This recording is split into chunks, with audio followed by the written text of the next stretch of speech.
remember you're Nathan Campbell. We'll thought you were Nathan Campbell.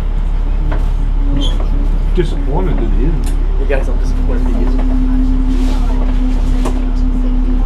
Yeah, everyone calls me Evan now, so it's nothing new, Nathan.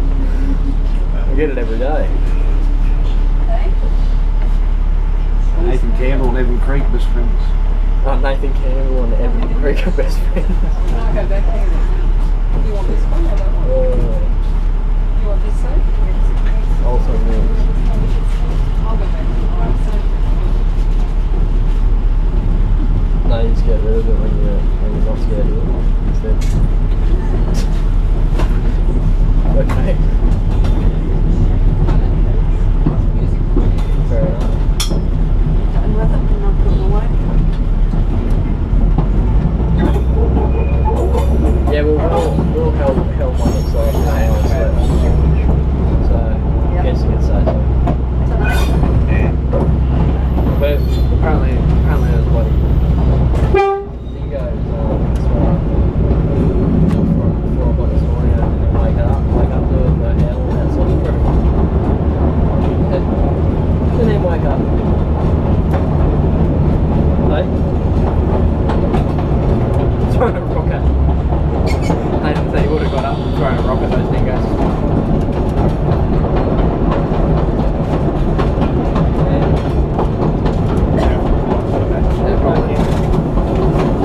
It's like 6 people down the back. Oh, right.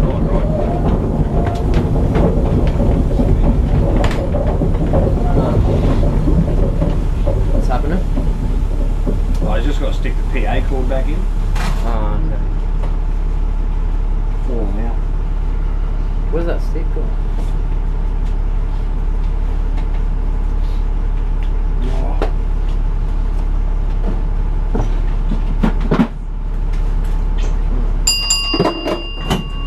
No, we do that tonight together when we're alone. Lee, Will and I all get in a straight line and we all drive the train. Righto. That's a great place.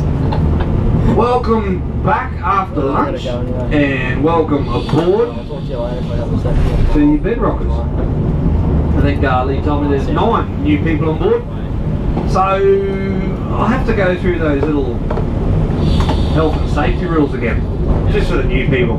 But new guys, you're only with us for about an hour and a half, so I don't have to go through all of them. Just common sense stuff, just don't get killed between here and there, or injure yourself too badly, because there's a lot of paperwork involved and we don't want to do that. But simple things, guys.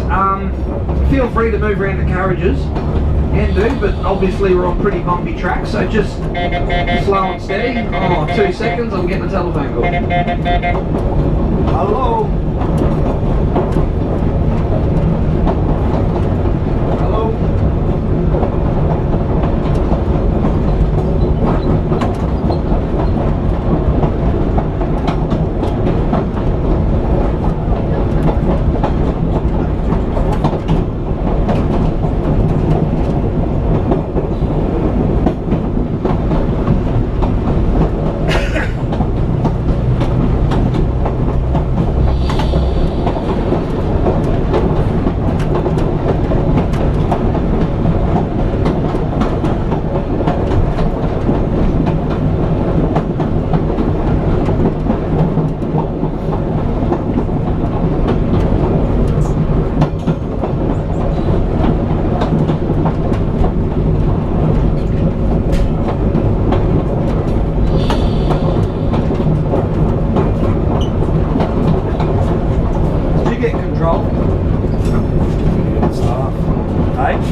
control. We still can't. We're on our way out of Council Rise and almost out of reception.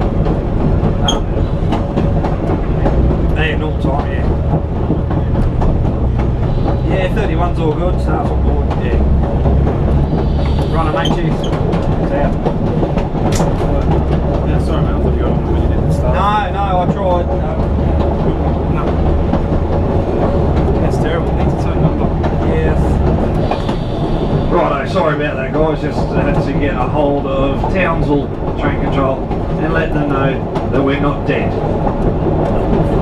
So, where was I? Walking around the carriage, patient and slow and steady, and hold on to those little handles as you make your way down the aisle on the corners of the seat. You'll see them, that'll help you.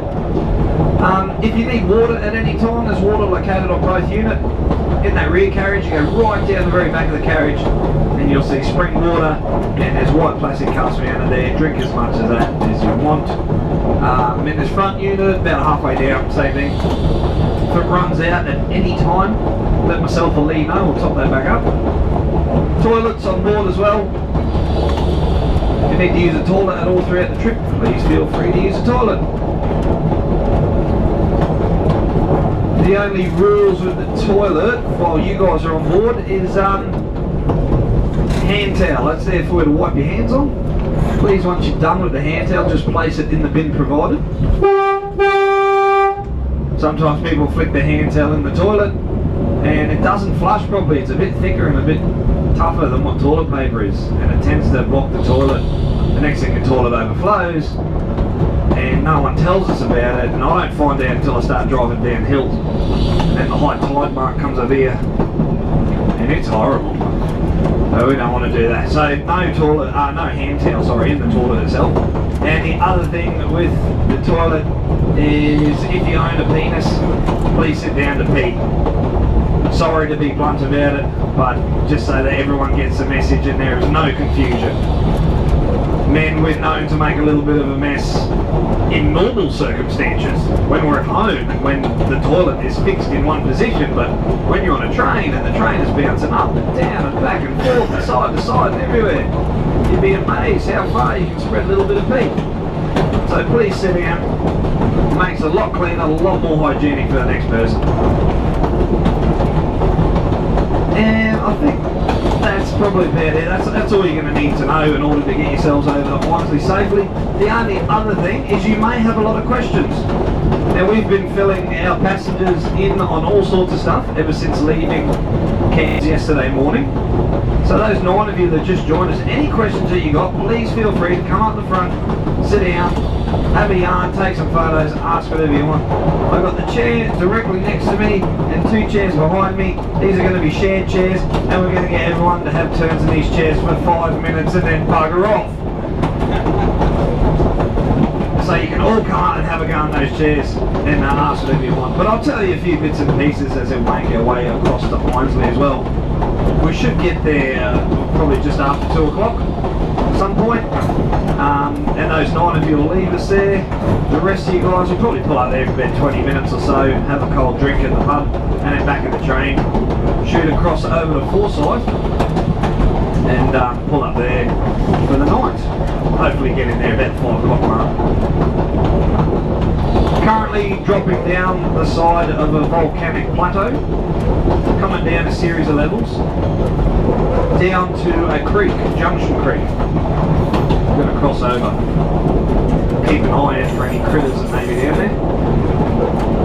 But between us and that, this vine that we've just started to see, you may have seen a bit of it this morning throughout the trip, but certainly in this particular section, all over the left hand and right hand side, this is Madagascar rubber vine.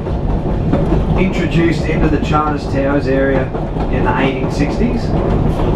Most of the articles I've read suggested it was introduced for ornamental reasons, used for screening and looking pretty. I've read one article that said they had hopes of a rubber plantation with it. Like I said, that was only one article I read. But this stuff now, it's horrible. It's taken over massive amounts of northern Australia. As you can see, with some of the native vegetation around the place, it climbs it, chokes it. It also chokes waterways. takes up valuable grassland for cattle property owners and provides refuge for feral animals, feral pigs, cats, rabbits, toads, those sorts of things. So just absolute nasty stuff.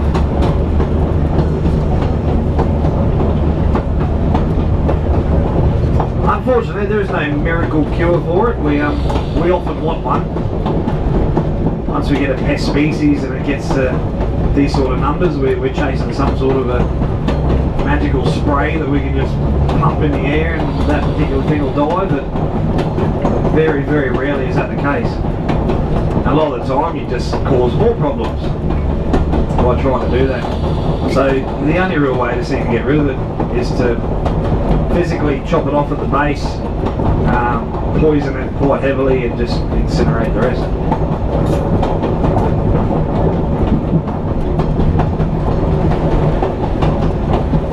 This creek down here is pretty good. Spend some time in, but never get that tubing. That's where I saw white archerfish. Oh yeah. Get a few crops down here too. I imagine there'd be flies in it for plays. This creek here. A bit further down there. That creek we came over just coming into Mount Surprise got the plane. Oh yeah.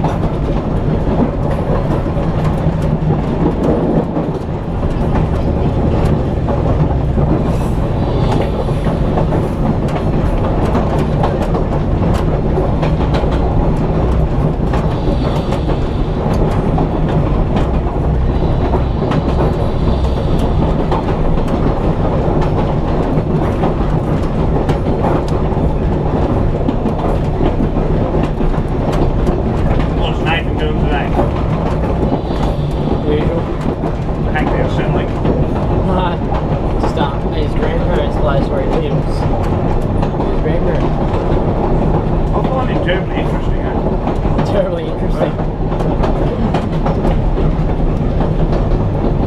He doesn't do much, I can tell you that.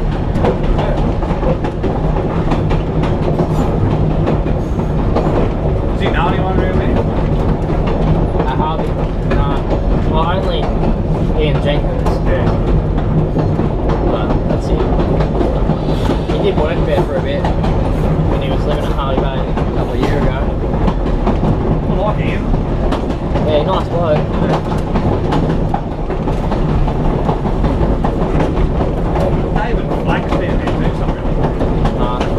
But I can't walk to David Flake. Hey? I can't walk to David Flake. Oh, I've never met him. You never have.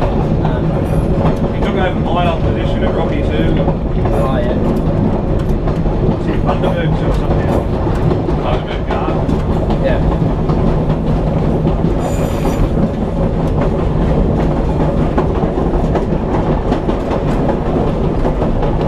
What's it like? Just a bit odd. Hey. Just a bit strange, isn't it? Oh, we worked with Dad and he went into the project with Dad. He just walked straight in, like told him. So he's going to take over. He didn't get kicked out. Oh, what's your dad do? Hey. What's your dad do apart from look scary? Oh, he's done spot catching Yeah. and some local snake catching now. But other than that, not much. Oh, he's been taking down sheds and stuff lately and all that kind of stuff too. So So that's his trade, spy catcher. yeah.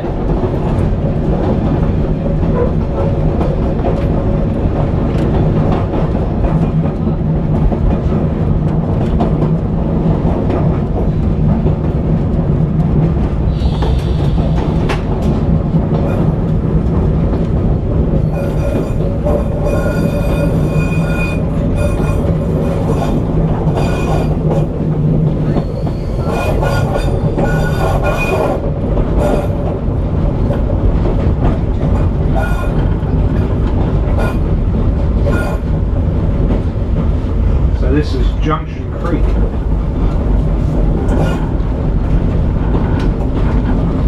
Should see artificial definitely there. Yeah. Tiny brim, some stuff. Now we do fairly Oh yeah, heaps of often see freshwater crocodiles in here, but I can't see any today.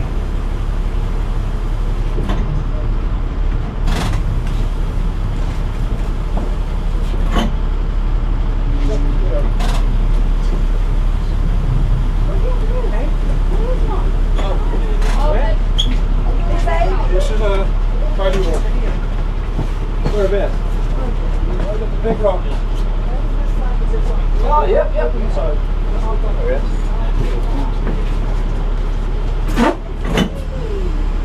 I'll just reverse, we spotted a little baby crocodile. Where's just the other side? A little bit more.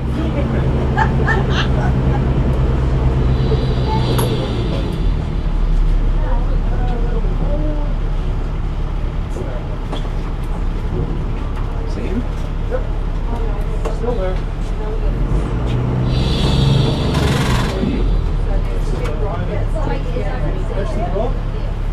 See him standing there.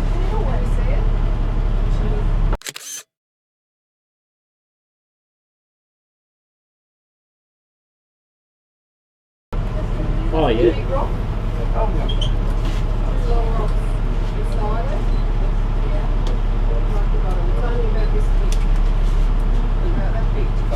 So if you're having trouble seeing it, come up the front here and I'll point to it out the window for you so you get a good look.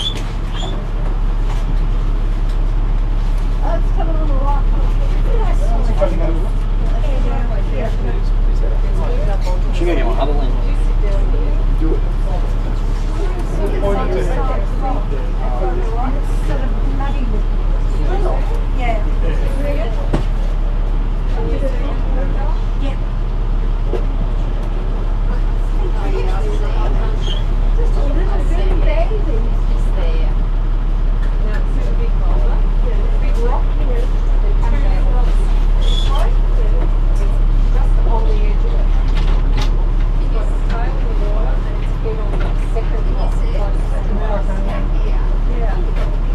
You head up this way, out this window, it's perfect shot. Big rock. Right there. Oh, yeah.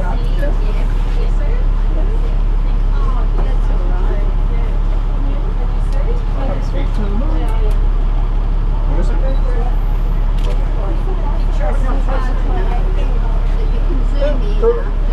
Yeah, if you look sort of straight through here, he's just sitting on a rock. You've got a great big rock there, just to the left of it.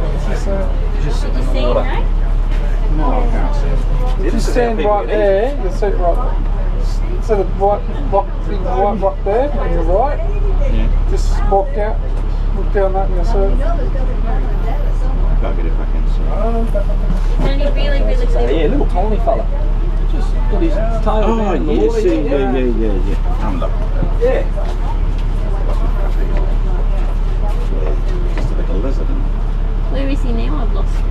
Just see that straight rock? Yeah. Just to the left of it. It's just clinging to the other rock. You see? See the big rock? Yeah. I saw him before. It's only about that big. I know, here, you can see him, you take his photo. I hope the camera's pretty good. Hang on. Let's take that stupid thing off. Yeah, there's 3 pictures. Thank you. Thanks, mate. You're right.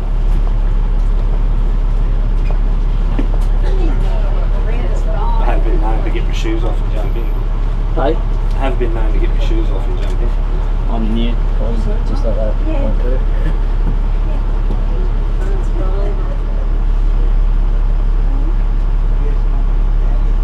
It's a worry, isn't it? Probably on the other side. They're moving very far. It's pretty cute. Yeah.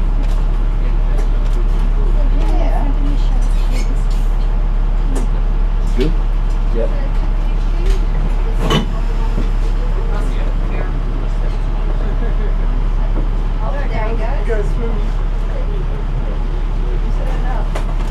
So yeah, that's a little freshwater crocodile, that's what we get up here. I think we've probably already spoken a little bit about him. of the last couple of days, but they're to anyone who's local to the area, or you probably have even been seeing it, even if you're not. Crocodiles are definitely in the spotlight at this very moment, and they're getting a lot of flack's getting thrown at them. We've got Bob Catter, he's got to be the crocodile's biggest enemy, and he's getting on TV and he's sparking on about how, you know, these crocodiles are in these crazy plate proportions and North Queenslanders are getting torn apart. The only way to stop this from happening and to save the lives of the people that live up here is to cull these animals and put the fear back in them and do this and do that and rah rah rah. And, oh, he's good at making a lot of noise. Most people, I think, can sort of see past a lot of dribble that comes out of his mouth, because he does make some pretty big claims in some of his talks, and a lot of the facts that he throws out there are completely wrong about crocodiles. Like, it's just it's an opinion of his, it's not a fact. It's not something at all. It'd be like me saying, oh, you know, we've got to kill all the koalas because they will eat your babies, and then a whole bunch of people go, yeah, that's true, let's get rid of them. Like this. That's just rubbish that I've said. But yeah, they are a sign of the healthy ecosystems. Having crocodiles in that creek like that, seeing a little baby like that, that's fantastic. Now, I would almost bet you $1 million that that little baby doesn't live for another year. Here's a small little crocodile, and little crocodiles fit into the food chain very, very easily. A little tiny crocodile like that, no doubt, is going to get picked off by a much larger fish, a bird of prey, another crocodile, a snake, anything. In fact, did you know if you have 500 crocodiles that size, 500 baby crocodiles, 3 of them will get to their 5th birthday. Only 3. The other 497 all get killed. And that's Mother Nature's way of sorting stuff out. Now, they do have a very high mortality rate, so that sort of helps self-regulate those numbers. And like I said, we do quite often see crocodiles in that creek, but that'd probably be only the second time in 5 years that I've seen a baby one. Usually we'll just see an adult sitting out on a rock or something like that. And like I said, they are a sign of a nice healthy ecosystem. Once they do get to an adult size, a crocodile is an apex predator. His job is to sit at the top of the food chain and to control the animals that live underneath him. So basically, he eats the weak, the sick and the stupid in order to promote stronger genetics amongst other species of animals for the next few generations. So yeah, if you've got 10 pigs and 9 of those pigs are switched on, hard-working pigs that contribute to everyday pig society, they're healthy pigs, these are good pigs, these are the pigs that we want to pass on piggy genes for future generations of pigs. Pig number 10, he's a layabout, he's a bludger, he does nothing, he sits around on his pig bum smoking pig weed, bludging off piggy welfare. Now they're all down at the water, they're all having a drink. The 9 switched on pigs, the hair starts to stand up on the back of their neck, something's about to go down. The minute that crocodile breaks the surface of the water, those 9 pigs are gone. They're out of there. Pig number 10, he's turned around looking at his mates, wondering where the hell they're all going. And he looks at this big crocodile in front of him and wonders what the hell is that. He's the one who gets eaten, and his genetic line stops there. So that's the idea of crocodiles. A lot of people like to think that humans are above that food chain, and just unfortunately we're not. We're still very much part of it, and even today you end up in the water with a crocodile, you're probably going to get killed. And it's a horrible thing to say, but he's just doing what he's designed to be doing. Killing the weak, the sick and the stupid. I know it's horrible, but that's Mother Nature for you. She's not all kittens and rainbows. Mother Nature is a cold-hearted, evil woman. But it's part of what makes her so beautiful. Anyway. For those of you in the rear carriage, there's front seat up here next to me. It is available at the moment. if you want to come up, sit down, ask any questions, it is here. Now once we get past Junction Creek, we've got probably about an hour of driving until we get to Einasleigh River. And in between Junction Creek and Einasleigh River, I mean there's lovely scenery, but there's not a great deal to tell you guys. When it comes to points of major historical significance, or great big landmarks that were named by famous European explorers, those sorts of things, there's just none of it. This little section, lovely bushland, look out the window and enjoy that, but just not a great deal to tell you. So it's this particular piece of track where we take this opportunity to go over some of the frequently asked questions that Lee and I get all the time on the Savannahlander. I've been doing this for 5 years, he's been doing it for 10. And we both are well aware of the questions that get asked to us week after week after week. So I guess we put a little bit of an explanation together to try and answer those questions for you, just in case you're wondering yourself what's going on. And the biggest one that Lee and I run into all the time, the biggest question, is what's it like working for Queensland Rail? Or do you enjoy working for Queensland Rail? Did you always want to work for Queensland Rail? Do you recommend working for Queensland Rail? Like, it just, yeah, lots and lots of questions around Queensland Rail. In short, the answer is no. No to any of it. We don't work for Queensland Rail, so we can't answer it. No, we don't. And a lot of people are like, hold on, but you drive a train in Queensland, you're Queensland Rail. I used to think that was the case as well. I didn't know any better. I didn't come into this job with the love of trains or anything like that, so I just assumed the same thing. All the scheduled passenger services in Queensland and all the railway in Queensland, the railway itself, is not owned by Queensland Rail. All the scheduled passenger services and all the railways are actually owned by Queensland Transport. They're the ones that own all this sort of stuff. Queensland Rail is a side government body that operates those passenger services and maintains the various bits of railway on behalf of Queensland Transport. So there's contracts drawn up between those two government bodies. Those contracts usually last for about 5 years, and at the end of the 5 years those contracts have to be renewed. Now when the Savannahlander first started in 1995, it was Queensland Rail operated, it certainly was.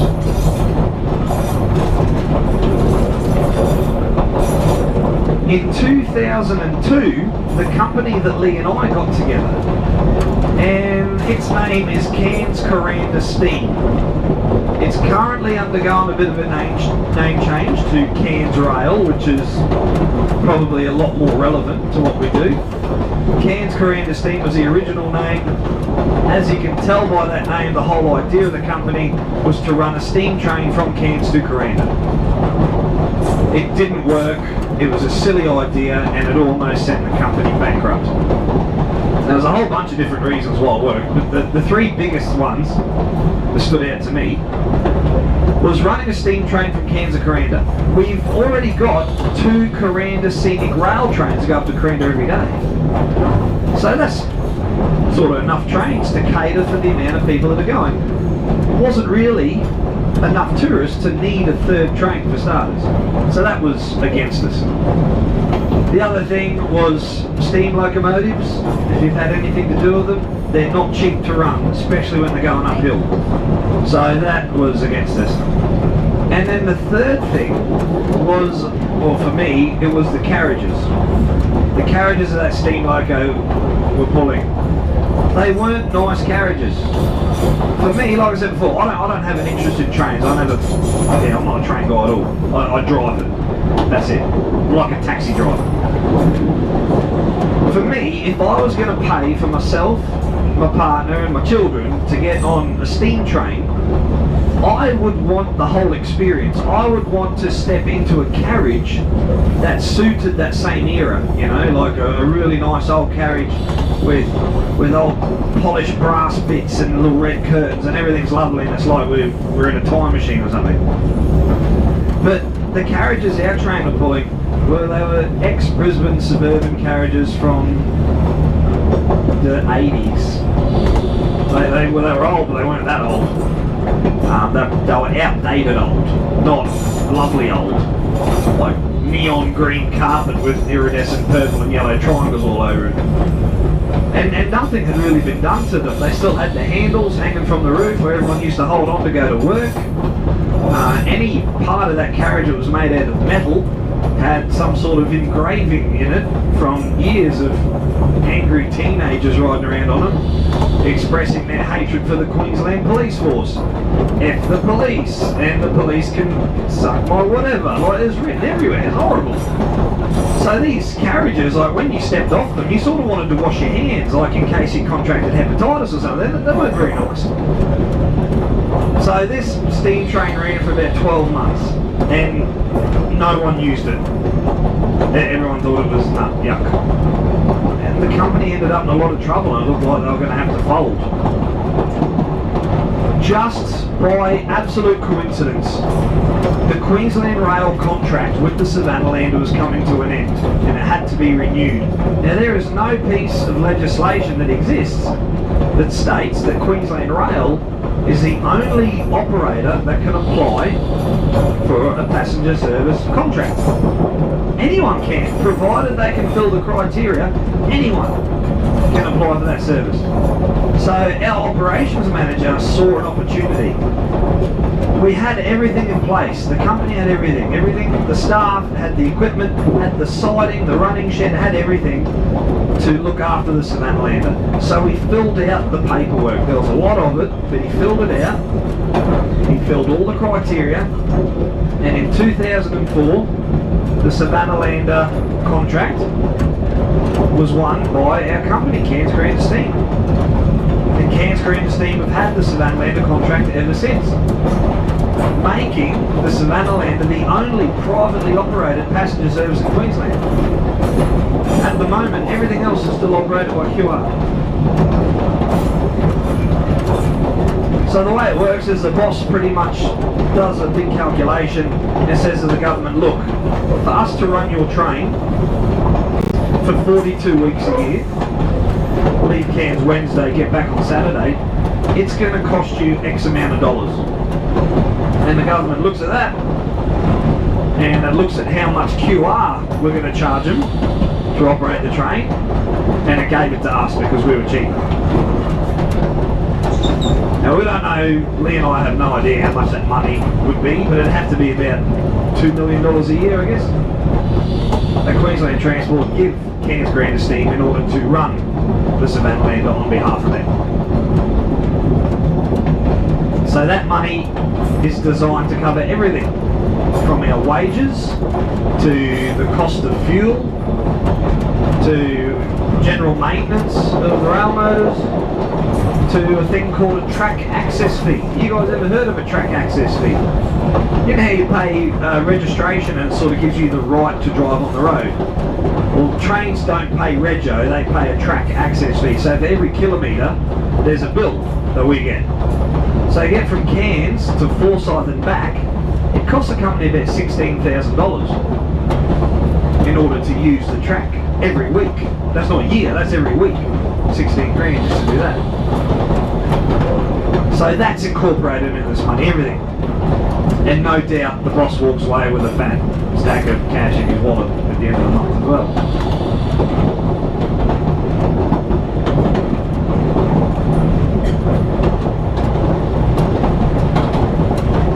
Now all ticket sales, all the tickets that you guys bought for the train itself, all that money goes straight back to Queensland Transport. Cairns and Steam, a company, sees none of that. It all goes back to the government to try and help them recoup that big wad of cash that they give us in the first place to operate the train. Now they never get it all back. So the train does run at a loss. They get close, but they just don't get it all back. So basically this train is costing the government money. Now I know the minute I say that, a lot of people go, oh well geez, I'm glad I got on it now, because your days are numbered. They'll shut you down too, you're costing the government money. Every single passenger service in Queensland costs the government money. They all run at a loss. They don't have to make money. We are a government service. We are a service that the government is giving to the people. I guess we're like Centrelink. Do you think Centrelink turns a profit? No. But if they tried to take Centrelink away, well, there'd be a lot of very upset people. So they've got it there. It's a service to the people, just like us. And having said that, I haven't said that we do cost the government money. We cost the government the least amount of money out of all the passenger services in Queensland. So that's good. So if they were going to cut the train because it was costing too much money, we'd be the last one, because we cost the least to keep running.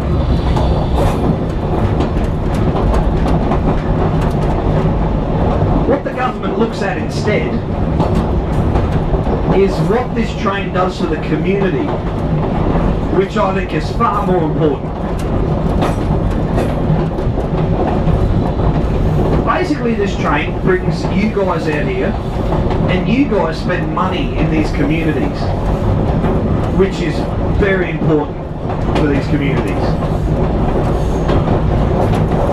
And not only do you affect these communities just directly like that by spending money, but you create jobs for people out here. I mean, for starters, because of you guys, I have a job and Lee has a job. So thank you for that. That means that my kids can eat, and that when I have a daughter, I won't have to sell her. So that is excellent. But it doesn't stop there. You create jobs for track gang. Right? There's guys out here that have to maintain the track. That's a question we get a lot. Does the track get maintained? Of course it does. It has to reach a fairly high level of safety in order to bring people out on it. So guys that were born and bred out here have been trained up by Queensland Rail, because Queensland Rail still have the contract for maintenance of the line. They've been trained up by them, they're employed by Queensland Rail to look after the track and make sure that it is fit for service. So you're giving these guys jobs. And between Forsayth and back to Mariba, there's probably the best part of about 30 guys that we've got doing that. Now these guys have families. You can imagine when you're out here and you're not fixing the track, there's not a great deal to do. So naturally they've got lots of kids. It's just a pastime that gets out of hand. These kids have to go to a school, they've got to be educated. So Forsayth has a school, Mount Surprise has a school, Chillagoe has a school. If there's going to be a school, there's another job created, because these kids need to be taught by someone. So there's teaching positions created out here. And not only that, but you guys pull up at the end of the night, you're in your accommodation, there's cleaning jobs. They've got to clean your rooms before you turn up. They've got to clean your rooms after you leave. There's jobs for cooks, because they've got to cook everyone's dinner, make lunch and all that sort of stuff. There's jobs for bus drivers to get you to your accommodation. There's jobs for tour guides to take you around the area at the end of the day. So by this time, teachers, train drivers, track workers, tour guides, bus drivers, all these people, that's more than enough people to get a pub. So then we get a publican to look after it. So there's another little business that's been created. And with all these people in there having drinks, at some point, someone's going to get in a fight. So we better get a copper in order to break these fights up. So there's another job created. And now depending on how bad the fight is, someone may need stitches. So we better get a clinic with a nurse. Like, there's this chain reaction that's set off. And this isn't just the Savannahlander, this is railways everywhere. In the 1830s, when trains started popping up, it was just something that was born then and still continues today. And I'm sure you guys have seen that in various parts of Australia, these little branch lines are shut down. The towns along the way, they disappear with it. Some of them completely disappear, others just scale back dramatically. So in my mind, when the government's looking at renewing our contract, like they're doing right now, this is the last year of our current contract. We haven't signed a contract yet to say that we will be operating next year. The government's looking at it all as we speak. In my mind, you've got some government guy that on one hand has all the facts and figures that basically tell him the train costs the government money. On the other hand, he's got all that information I just told you about how much money is brought into these communities because of the train, how many positions, employment is created because of the train.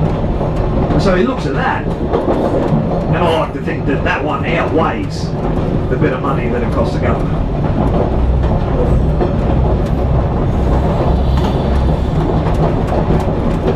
So that is what the Savannahlander is all about. That's why we're here, that's who runs the company, that's how everything operates. Now we are contracted to operate for 42 weeks a year. The week before Christmas we shut down, we have 10 weeks off. And that 10 weeks allows for the wet season to come and go, because this year a lot of these bridges went underwater. So even if you want to get a train out here, you wouldn't be able to.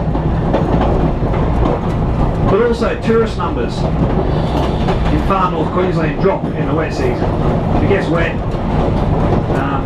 get windy, no one really comes up, so there wouldn't really be anyone to take out there even if there was a train operating.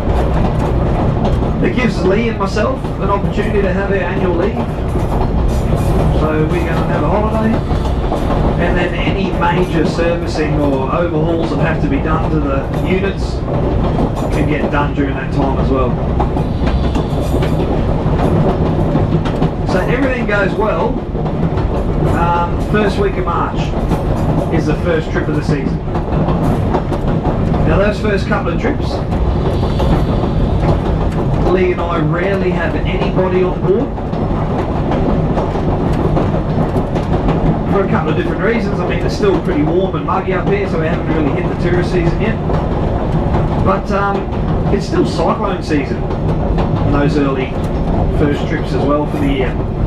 So a lot of people book the Savannahlander months or sometimes years in advance.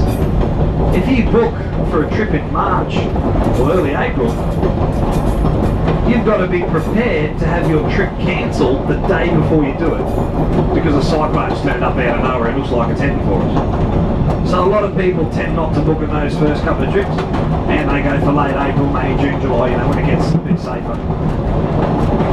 But regardless, even with those first trips, even if we have no one on board at all, we still have to run the trip.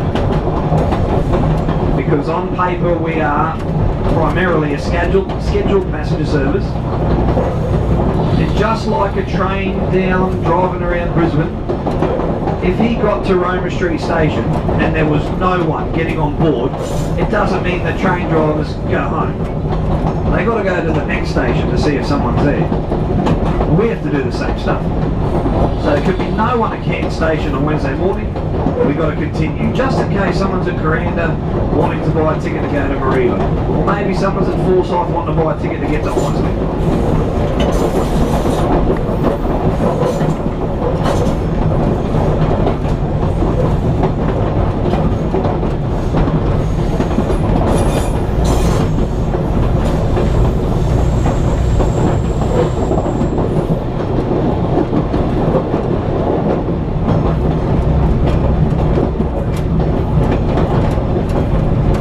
As far as Lee and myself go, because another question is, you know, did we always want to be train drivers?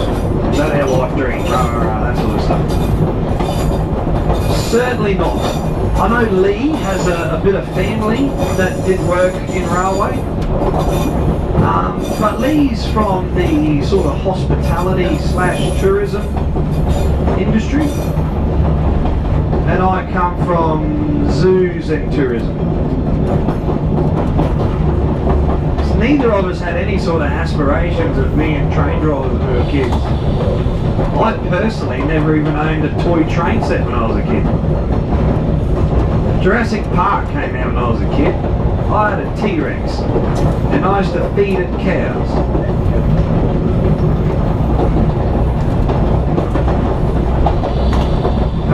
boss took on the contract from Queensland Rail to operate the Savannahlander. He inherited the old Queensland Rail drivers with it.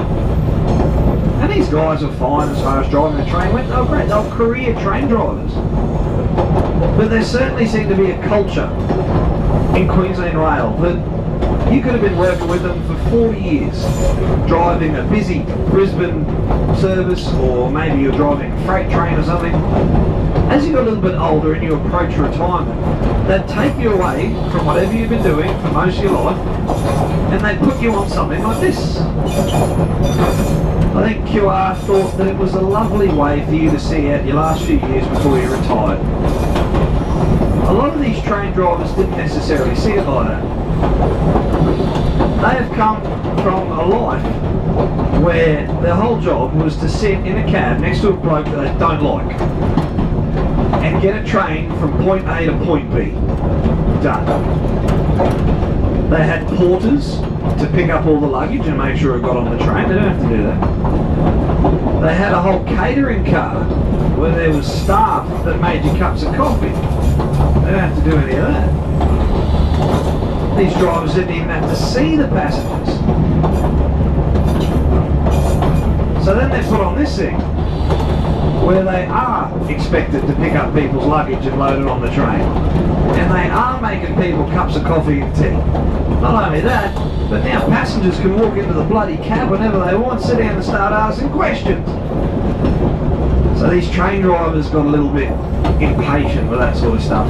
And their operations manager made a fairly conscious decision that when these guys retired, he might take someone from the tourism hospitality industry, teach them how to drive a train, instead of taking a train driver and trying to teach them how to be hospitable. So that was Lee. That was sort of the boss's first experiment with that. Lee started life out working in hospitality, in restaurants, and he was playing music in restaurants as well, provided a bit of entertainment. He's pretty good on the guitar. He gradually worked his way up till he was managing these restaurants. He found himself in Cairns, managing a product called Cairns Night Zoo. Just at Palm Cove, north of Cairns. Used to be Cairns Tropical Zoo. Cairns Tropical Zoo shut down 12 months ago after about 34 years of operation. It was a real icon in Cairns. It's all gone now, but anyway. Cairns Tropical Zoo was like a normal everyday zoo, but at night you went to the Cairns Night Zoo and you walked in and you had beer and wine, and then you had a really nice Aussie style all-you-can-eat barbecue and prawns, and it was really good. A bit of live entertainment, and then you went on a tour of the zoo. And you would see all the animals at night, what they were doing, and then you'd finish the night up with more drinking and some bush dancing. It was a really good night. Lee managed that. His job was everything from marketing to PR to booking tours to filling in when staff called in sick. Did all that sort of stuff. I came from 10 years of working in zoos throughout Queensland, born and bred in Rockhampton, worked there for about 5 years. Got a transfer to Cairns Tropical Zoo, took a position there, just specialising in reptiles. I was having a good time.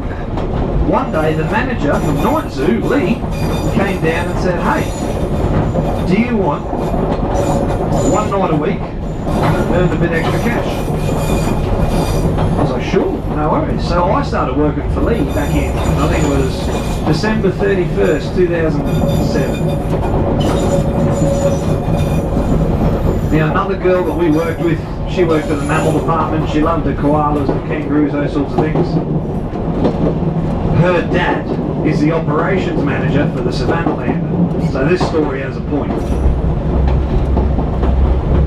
It was at this time that he said to his daughter, "Hey look, I need to get some drivers, but I want someone sort of that's good with people. You work in tourism, do you know anyone? And she was like, yeah, the bloke who runs an iZoo.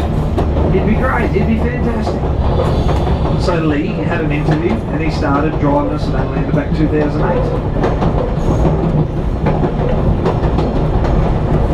I continued working in zoos. I went down to Billabong Sanctuary in town for a couple of years. That was good fun. My partner's dad, he got pretty ill, terminally sick, so we relocated back to Cairns, and I took a bit of a position at a zoo that was between Coranda and Mariva. And although I'd always focus on native animals, especially reptiles, crocodiles and snakes, this one was lions and tigers. Now I had no real experience of lions and tigers, but it's the same basic principle. Don't get killed. So very easily transitioned to any situation where something's going to eat you. And that was a really nice position, I did enjoy it. But after being in there for about 2 weeks, the boss calls me up and says that the zoo's going into receivership. They can't afford to pay me. But it's going to sell, and when it sells, they'll pay me all the money they owe me. And the new owners have got big plans for the place, so please stick around. Not to mention, if you don't come to work, all your animals will die. So you better keep coming for free. So I spent about 6 months going up there and looking after everything, and looking for a job in the meantime, and just nothing popped up. I had no experience or qualifications in anything else apart from not getting killed. Lee came into the zoo just by coincidence, and we hadn't seen each other in about 5 years.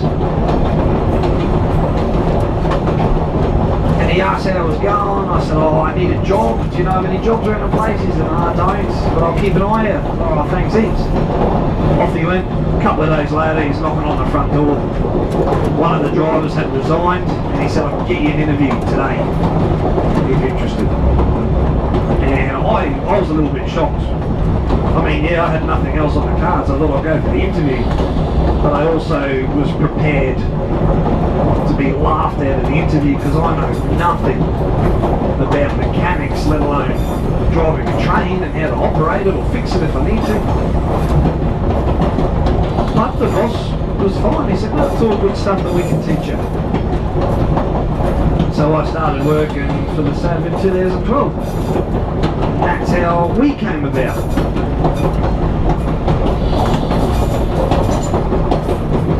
I love my job. I think it's fantastic.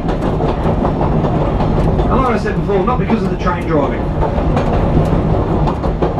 If all you guys were taken away, if all the passengers were gone, and if I was driving freight from Brisbane to Mackay, if that was my job, I think I'd quit. I wouldn't be able to do it.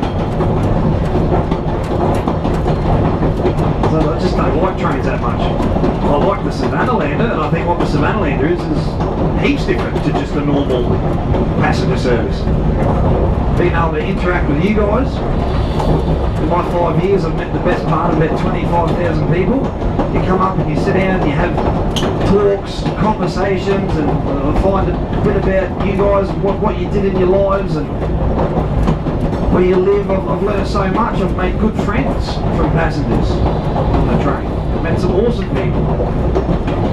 Not only that, but being out in the bush and being able to see the change in the surrounding ecosystems over the course of a year. Oh, we're coming out of the wet season now, we're going into the dry. This has browned off considerably since last week. Things will start to get cooler, everything starts to get drier. Start moving into the later parts of the year, November, December, everything starts warming up again, getting really humid. Start getting big thunder and lightning storms at night. Until finally the wet season breaks. Next thing, all the water courses are full, everything's green. It's really great to see. And the different types of plants that flower and seed throughout the year, and the different types of wildlife that we encounter throughout the year as well. It's all fantastic.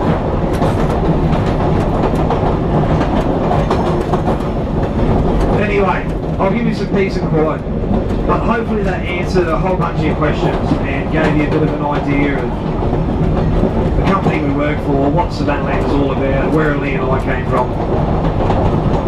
So any other questions, please come up, sit down next to me and have a yarn.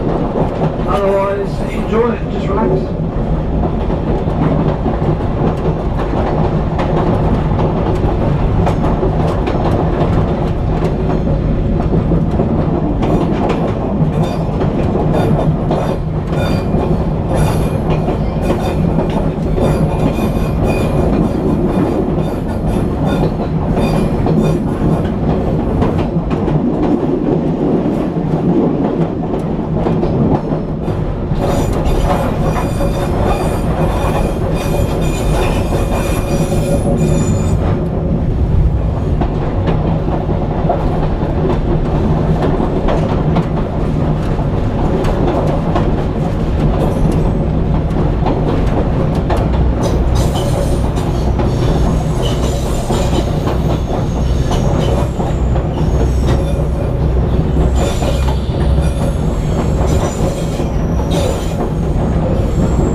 actually drop down to the one. Yeah. Yeah, that'd be good. The kick doesn't look that bad, but Nathan's one doesn't look that bad either. It's the back end's not really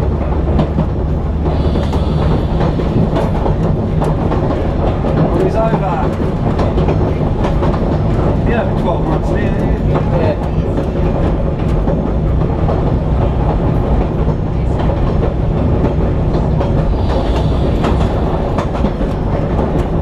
I'd like to try and get him outside. Yeah. Just see if sunlight did anything before I come going over. Interesting. It's just if you're willing to take that jump to see if it will. Yeah. It's either going to take him in two ways.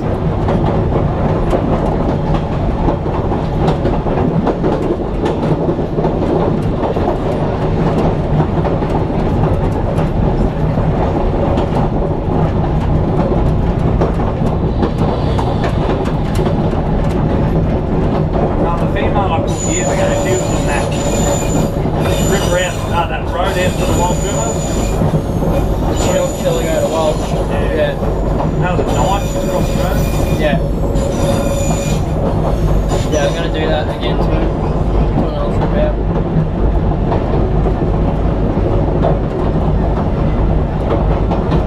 Yeah, it was like October. Oh yeah. Coming into the wet. Yeah.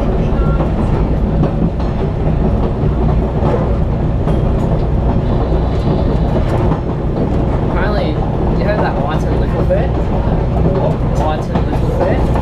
Oh, yeah. You heard about him? When he found a mulga up here? He put arm-length gloves on and then got his pair of tongs. He had to put all that on before he went and caught it. And then- Yeah. He did the snake course with Mel Yeah. a couple of years back. I met him, an English bloke, very... He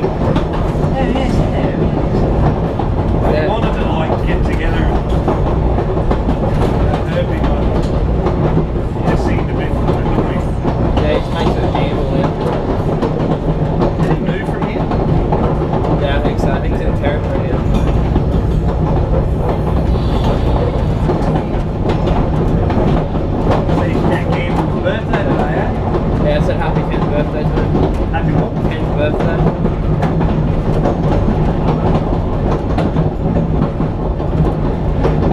I'm going to write something on there saying like, yeah, I'm actually...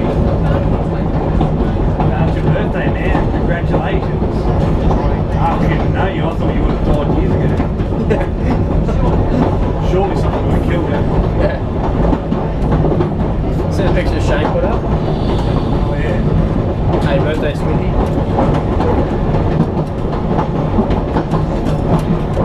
Oh, and the other photo Shane put up. You see that one? A couple of his daughters. Oh, yeah.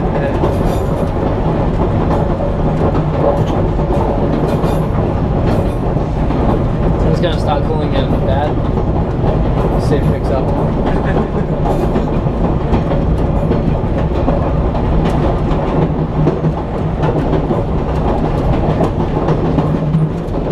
Yeah, mate. Message him, yeah, Alex said you should Snapchat with your daughter, eh? Snapchat with Emily. Bloody hell. Have you been to his new house? Oh, there's like a little creek on it, and it's got barra in it. The place he lives at now is like an old barra farm. They used to have these big ponds of barra there. So there's heaps of barra in the little creek that runs underneath his driveway. And when he moved in, they said to him, oh yeah, there's actually a saltwater croc that lives in there as well, so watch out. Yeah. Anyway, he went to the kitchen window, looked out the window, and there's a salty sitting on the grass on half mate. Yeah, that's cool, one. Yeah. Is she going to stay there, is she? No. Is she going with him? She doesn't want to go up the Gillette. So Shane said, well, what are you going to do then? She refuses to move to Gillette. She says the hill makes her sick.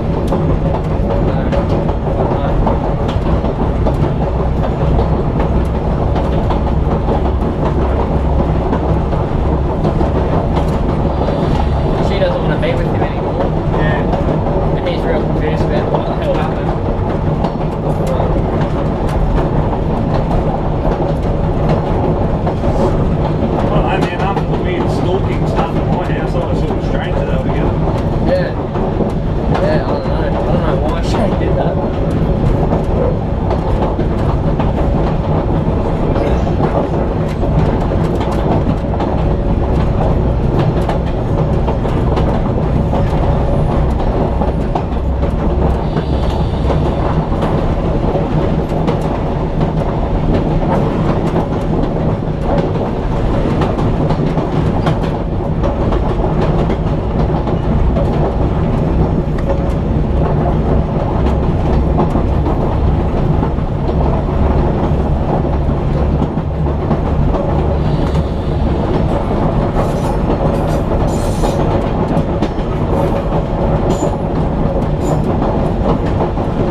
And then I took Nick and Jack out the next time I went, and I found another one.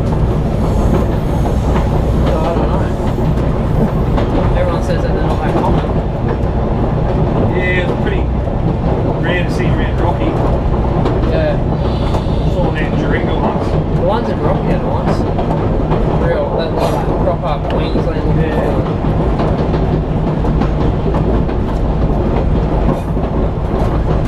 Jeringa, did you say? Yeah. Creek leaving out this morning. Last year when they were slowed right down, just about to drive off, massive blackhead was just lying on the track. Really? Really good looking, fat, biggest wild one I've seen. Yeah.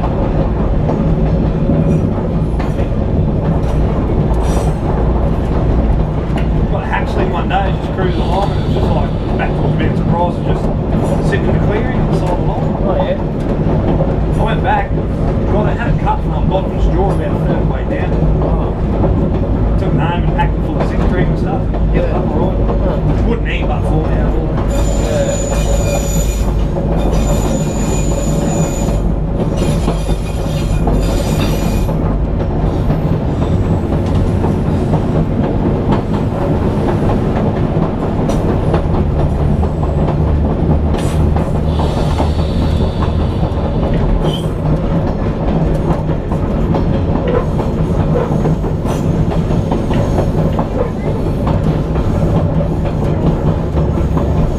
Those freshy photos are alright.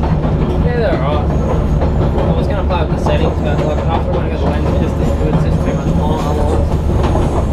I just took them on auto, so they're a bit dodgy, but they'll be alright. I'll play with them. White room.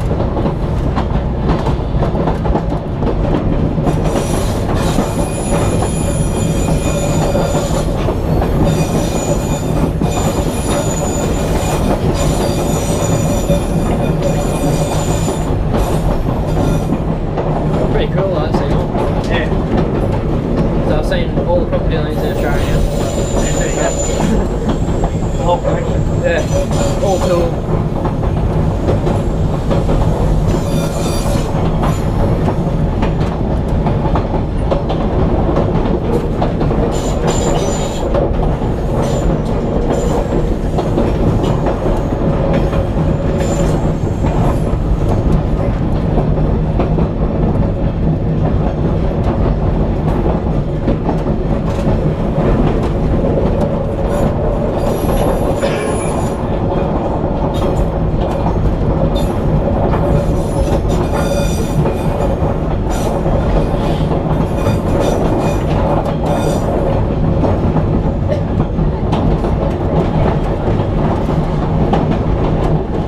I'm happy to find new colours as well. New colours or Mulga more. Yeah, that's fine. I'll go stalking the new colours. Yeah.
short coming in.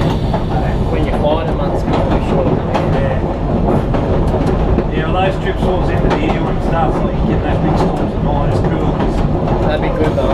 yeah, if you can get a car and you're one of the towns just up the shore, you have to drive and get along with all the rapids.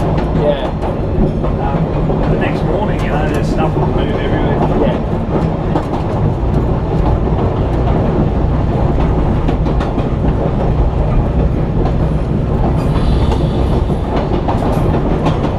There's the coldest trip we've done this year, like temperature difference between this week and last week is maybe about 5 degrees.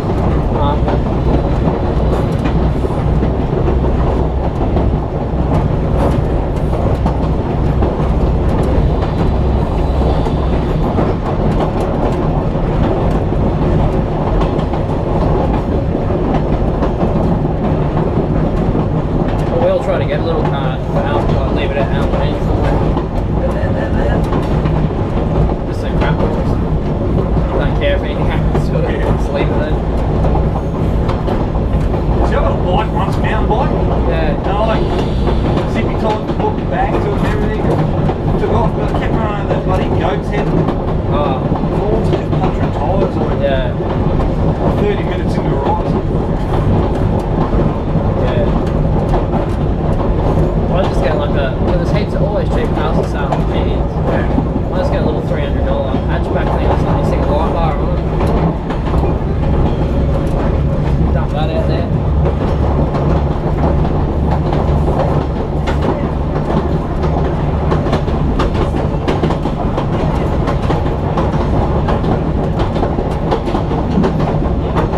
Give you a key so you can use it when I'm not there or whatever. Come back next week, so no wheels left. No wheels and it's just there's a tree through the windscreen. Yeah. Even cats living in it. Yeah.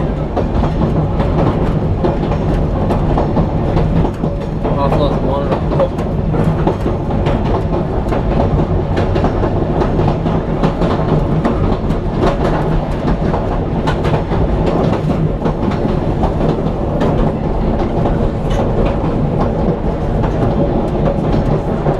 Right, just about to drop down and cross over the Einasleigh River.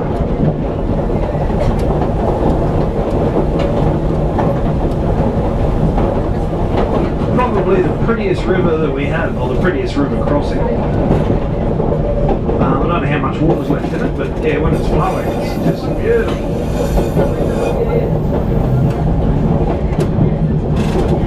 Is that all that rubber mine? Yeah. Bloody hell.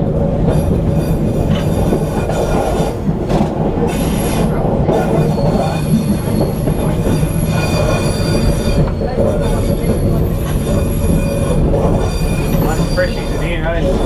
Is there? Yeah. Heaps.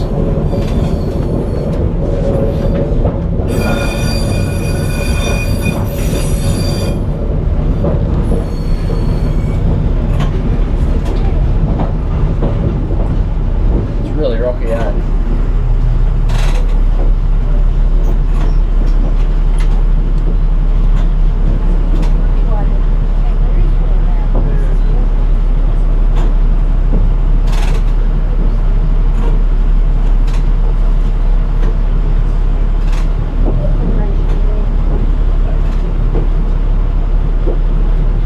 So it's up over there actually. See it? Where are you looking? Well, it looks like a hole there, it might not be though.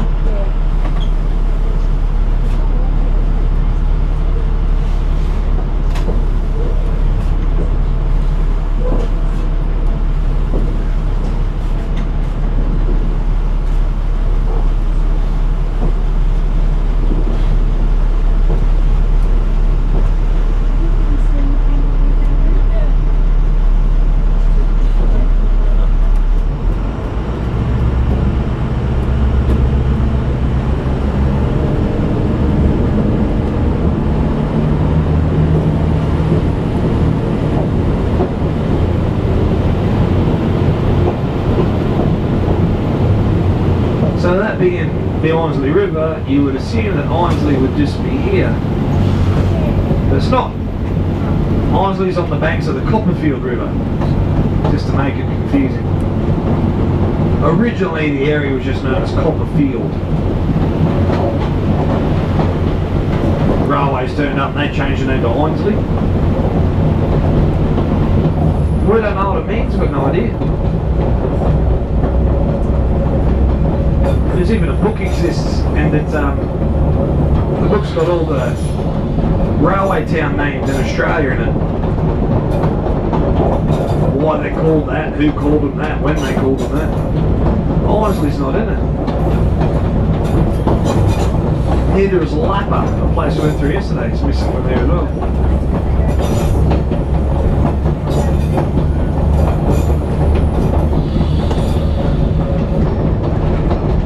That's Red Hill over there on the left hand side.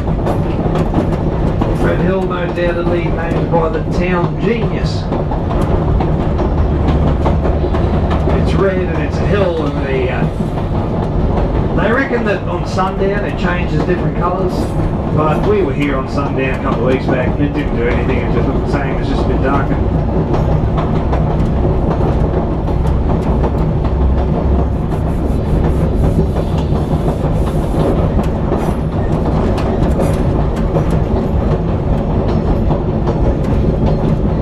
So it's the Bedrock bus, just flew past us and heading into Einasleigh now.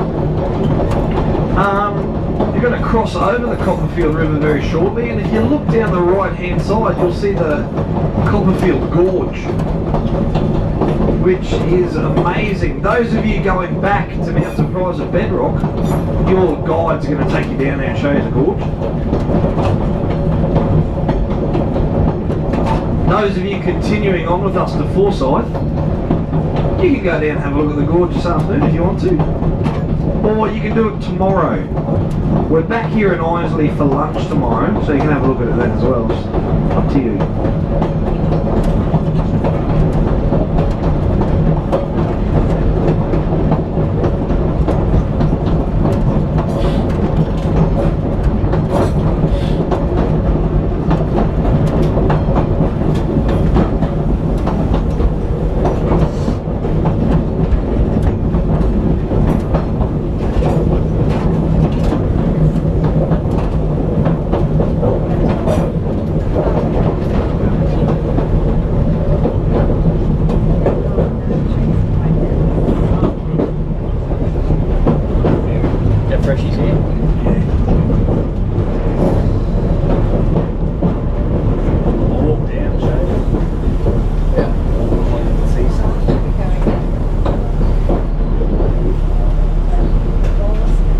The water level covered the bridge this year, so when it rains, it bloody rains.